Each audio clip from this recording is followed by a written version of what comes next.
There is a very real sense in which Nietzsche's thought processes are a reflection of 19th century philosophical problems. As the vision of the human experience in the world becomes more and more internalized, more and more private, more and more subjective, what emerges from the general pool, especially under the influence of Arthur Schopenhauer, is a vision of the world called nihilism. Nihilism simply expresses the idea that nothing has any meaning. Nothing is of any value. All we have then is hopelessness and despair. There is in life and in the cosmos in general no intrinsic value. For those who think life is only important because of something essential, something intrinsic, something deep planted inside, they throw up their hands and wail. Nietzsche starts out as one of those, but can't bring himself to stay there. Perhaps it's mere contrarianism. Perhaps he had some experience that suggested to him otherwise.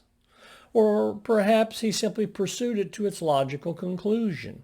If there is no intrinsic value, there is no intrinsic worth, no intrinsic meaning, then that means, as Dostoevsky suggests, anything goes.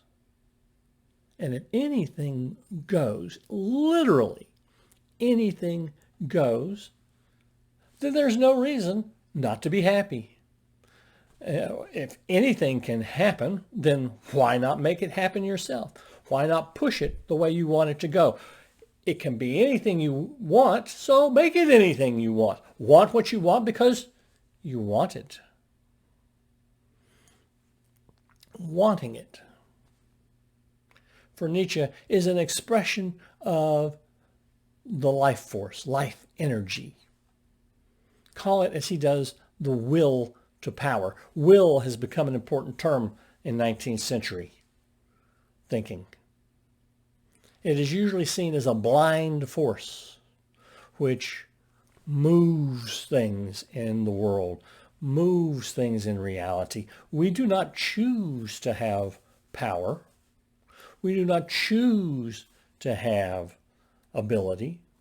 Rather, it moves through us, this force of creativity, of imagination, of change.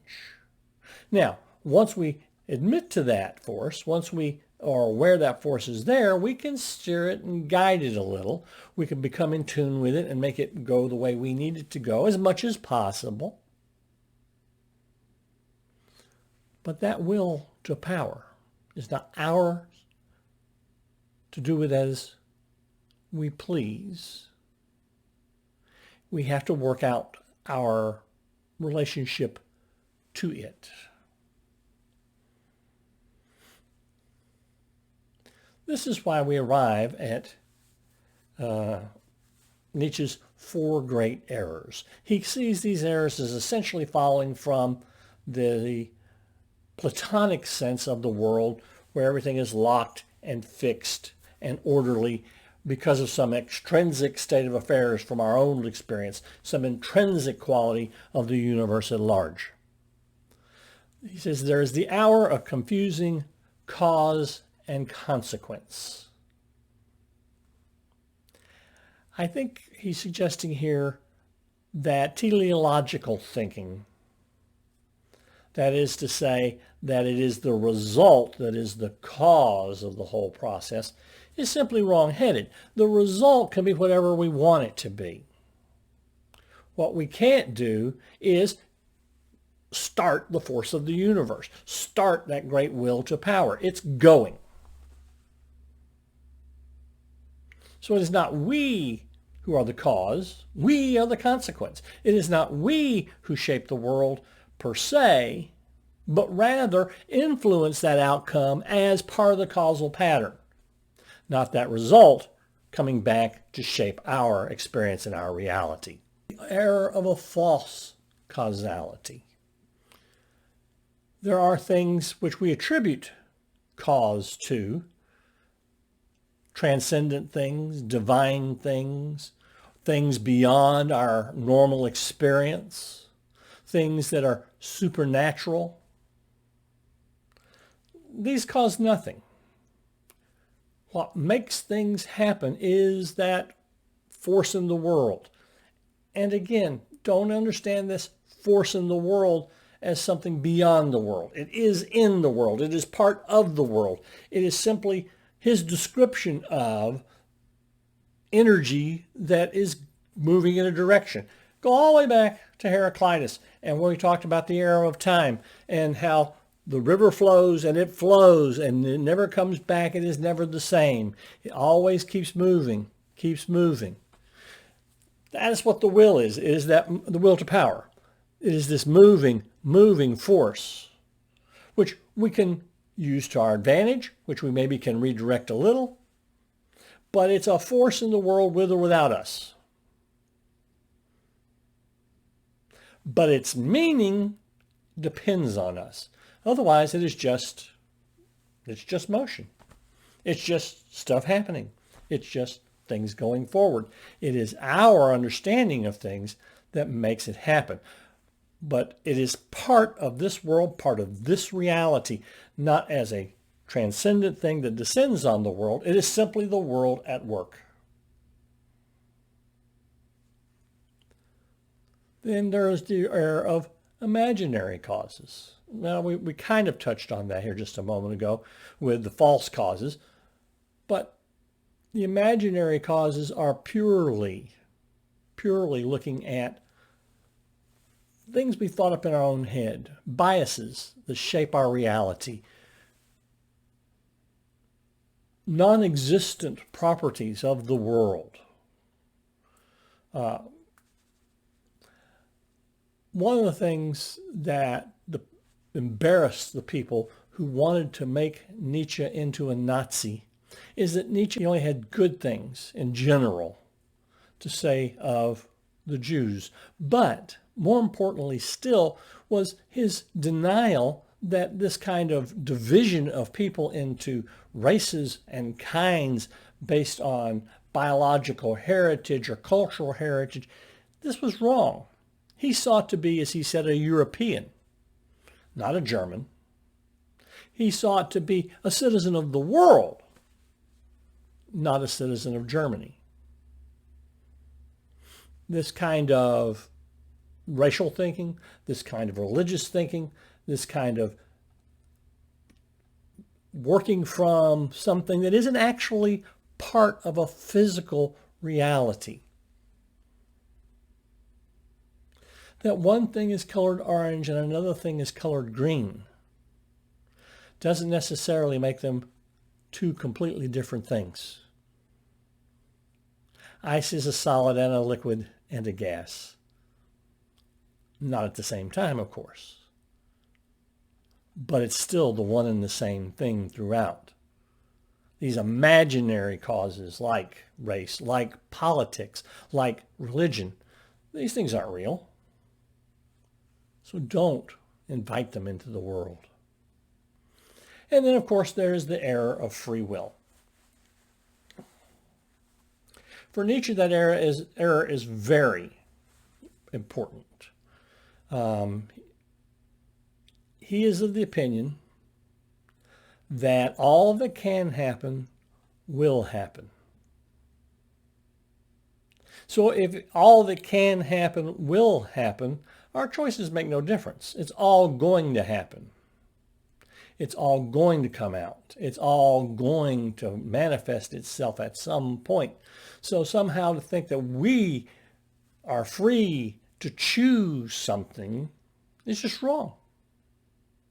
Instead, we are all manifestly riding along on this will to power We are part of the will to power, as all things are.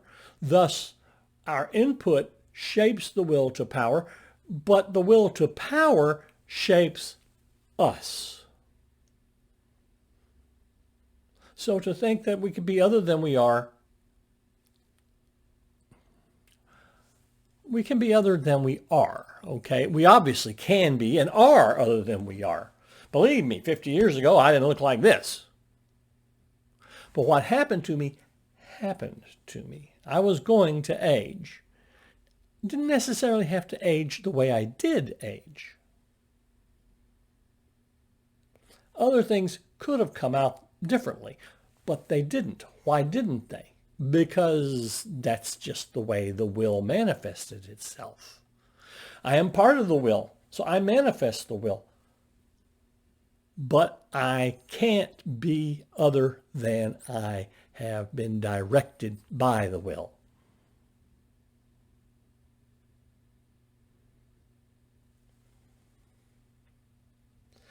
This is why he calls for the transvaluation of all values. He says we have looked at the wrong things too long. We shape our lives looking at a hereafter which does not exist. We shape ourselves, try to shape ourselves under the assumption that we are free to do as we please. We look at all the wrong things to make evaluations by.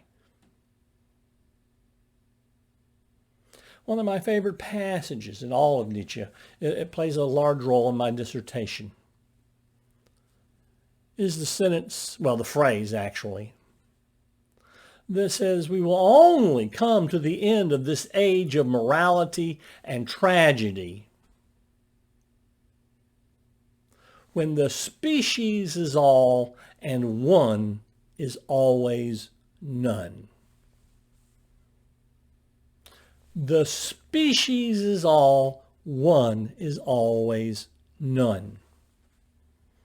This is the man whose very next book he teaches the Übermensch, the overman, the superman, the transcendence of, well, transcendence is not the word perhaps that I should use in our current talk, the growth, the evolution of, the going beyond where we are now. But that's a necessary change. That's the way the river runs. Fast as it comes out of the spring, slows down as it works its way through the countryside, picking up in force as it reaches the ocean.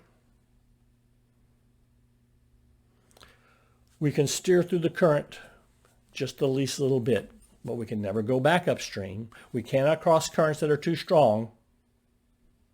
We are always proceeding to the sea. The sea is the species. We will promote the species through our efforts. Most of us, we're not up to making a real change. We're just one more drop in the ocean. Every so often a wave comes along. Nietzsche liked to talk about Beethoven or Goethe or even Napoleon. But that wave is unusual. But if enough waves come along with all the little drops, things change. And it is for the sake of the change, that final overflowing into the ocean, that great growth for the species. It is for that reason we value the great individual, not for its own sake. The species is all. One is always none. The Superman simply leads the way, points the way, pulls us along behind him or her. Okay? Nietzsche is not really a glorification of the individual, except insofar as that individual forwards this course toward the species. He would say this is natural, normal behavior. If we took a breeding stock of animals, we want the best in our breed. The best will come along naturally. We will grow. We will change. We will become other than we are. So set your values according to that. That is reality, not this other thing, not coming to a hereafter that has no attachment, no meaningful attachment to life as it is experienced, life as we lead it.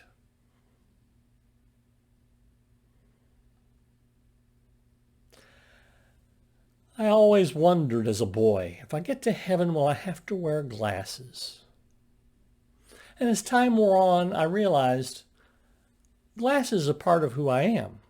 So if in heaven I don't wear glasses, I won't be me. I'll be someone else, that me that doesn't wear glasses. Nietzsche proposes that's not reality. Reality is you wear glasses. Reality is you live in this world doing these things. Do not let the wrong values promoted by those who cannot successfully negotiate this reality, don't let them become your values. Make your values the values of the real world, the world as experienced, the world as it is forced upon you through the will to power, that energy of the universe. Embrace that, work within that structure, and at least you can have a life of beauty and the meaning that comes from that beauty. Trying to steer your life by outcomes that haven't happened, trying to justify your life through outcomes that haven't happened, mistaking one cause for another, mistaking the effect for the cause, mistaking a transcendence as being more real than our experience here and now, not seeing the transcendence for an abstraction,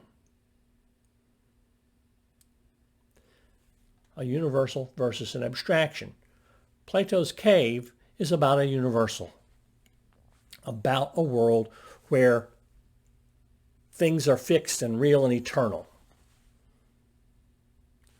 Nietzsche's talking about abstractions, where we look at the world and from the world we abstract, we withdraw, we create ourselves an image of the world based on the world, rather than looking beyond the world and trying to shoehorn everything we have experienced here and now into those categories. These are the four great errors. It's a lot to think about, I know. It's hard to think about.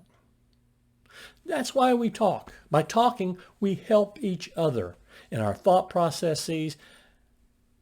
We find the weaknesses in a position and the strengths in a position, and we can, through that conversation, reach a place where we reconcile ourselves to these new ideas presented to us, either in terms of making it part of our world or rejecting it from our world. So please, keep on talking philosophy.